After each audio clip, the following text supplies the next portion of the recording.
The Nile keeps flowing, even at night. Above it, the stars shine like grains of sand scattered across the sky. And in the desert, the wind whispers secrets that are thousands of years old. This is Egypt. In the shadow of the pyramids, time stands still.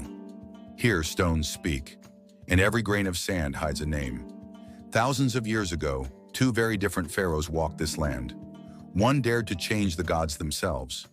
The other ascended the throne as a forgotten child king. Their names were erased from walls, their statues were broken, their bodies were sealed in silence. Yet nothing could erase them from history. Because in Egypt, there is a rule. Whoever wears the crown becomes divine. Whoever lies in the coffin becomes legend. In the dark halls of the temples, torches flicker, shadows stretch, priests whisper prayers, and the empty eyes of golden masks seem to watch us. Only one question remains. Who truly held the greater power? The pharaoh who changed the gods, or the child king who brought the old gods back? On one side, rebellion. On the other, tradition. On one side, the revolutionary Akhenaten. On the other, the mysterious Tutankhamun. Egypt is not only pyramids. Egypt is the story of a choice. What would you believe in? The old gods or one single sun? Perhaps these two pharaohs were never just fighting each other. One changed Egypt, the other restored it. Now we descend beneath the sands, into the silent gaze of mummies, into the secrets buried for millennia. If you're ready, welcome to the world of Tutankhamun and Akhenaten. Akhenaten, the pharaoh who changed the gods.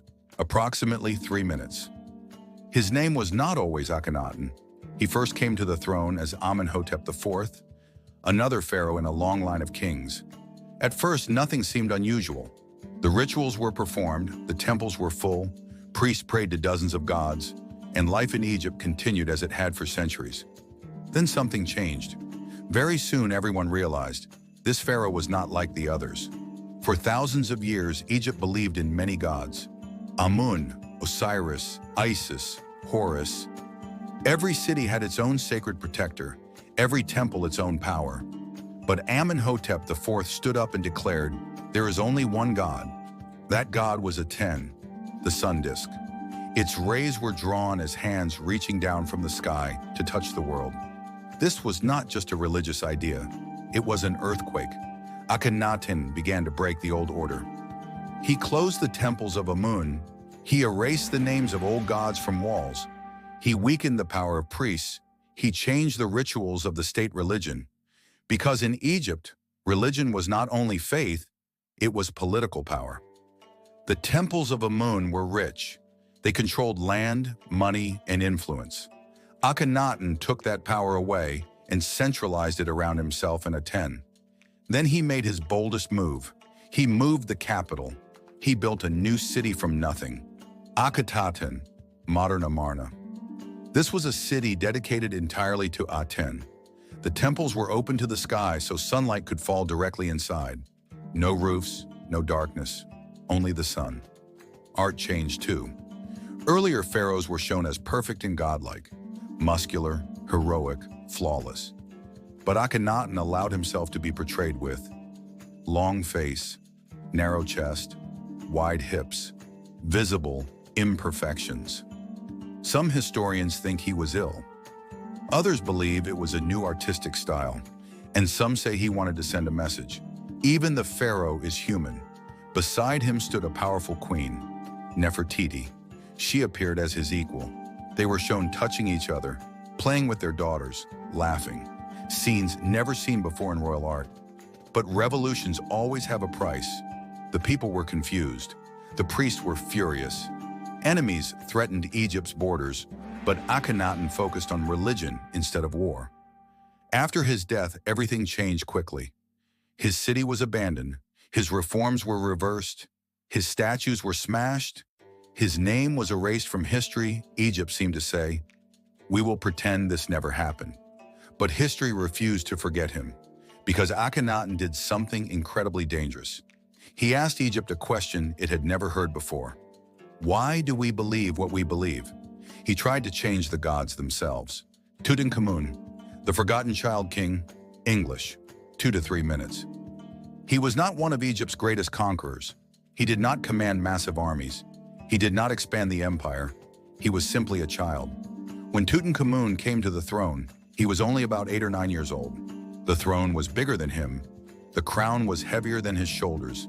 Yet Egypt was in turmoil. His father, Akhenaten, had changed the gods, closed ancient temples, and angered the priests. The army was uneasy. The people wanted their old gods back. The child king faced a huge question: continue the revolution or bring Egypt back? Tutankhamun made his choice. His first name was Tutankhaten, the living image of Aten. Then one day it changed. Tutankhamun, the living image of Amun. It was not just a new name, it was a direction. The temples of Amun reopened. The old gods returned to the walls. Akhenaten's reforms were undone.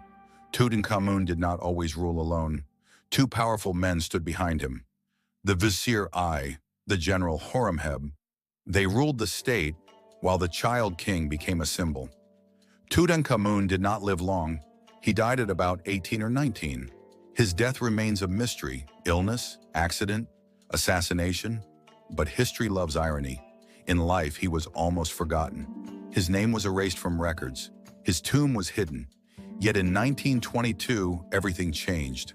Howard Carter opened his tomb. The golden mask shone in the light. The room looked untouched for more than 3,000 years. On that day, the forgotten child became a legend. Tutankhamun did not save Egypt. He did not reshape the world, but he reminded us of something. Sometimes the smallest king leaves the biggest mark on history. They belong to the same dynasty. They walk the same palace corridors. They watched the same Nile flow past their kingdom, yet history sent them in opposite directions. Akhenaten broke the rules. Tutankhamun brought the rules back. Akhenaten asked all of Egypt a dangerous question: why do we have so many gods? He declared that there was only one god, Aten, the sun disk. Temples were closed, the power of priests collapsed, the names of old gods were chiseled off the walls. This was not only religion, it was a complete rearranging of power. He built a new capital, Akhenaten. He changed art, court life, royal imagery. The pharaoh was no longer shown as an unreachable god, but as a human being with flaws. And in doing so, he became isolated. Priests turned against him. The people did not understand him. Egypt grew weaker while he focused on his revolution. Then the stage belonged to a child, Tutankhamun. He was not a great conqueror. He did not design vast reforms. He simply felt the weight of a divided country. His decision was the opposite of Akhenaten's.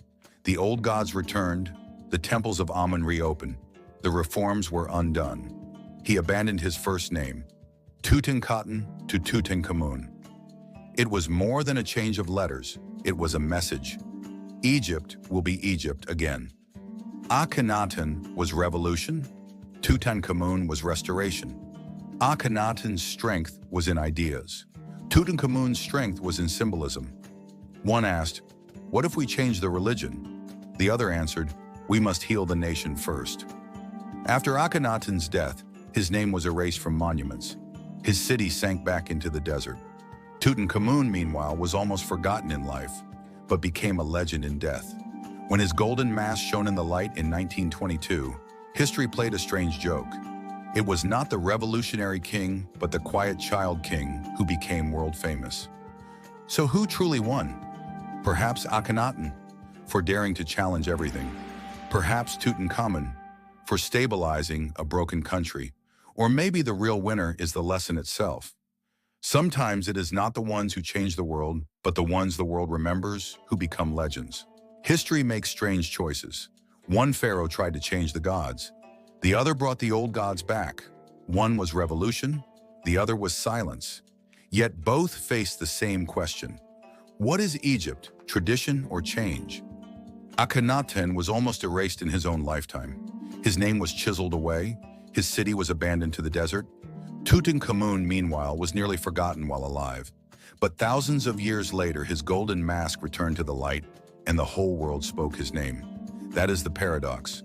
Sometimes it is not the strongest rulers, but the most remembered ones who become legends. Perhaps Akhenaten was right. Perhaps Tutankhamun was right. Or perhaps the question itself matters more. Should we change the world or return to what we were? The answer still lies beneath the sand, in the shadows of silent temples, behind the closed eyes of mummies.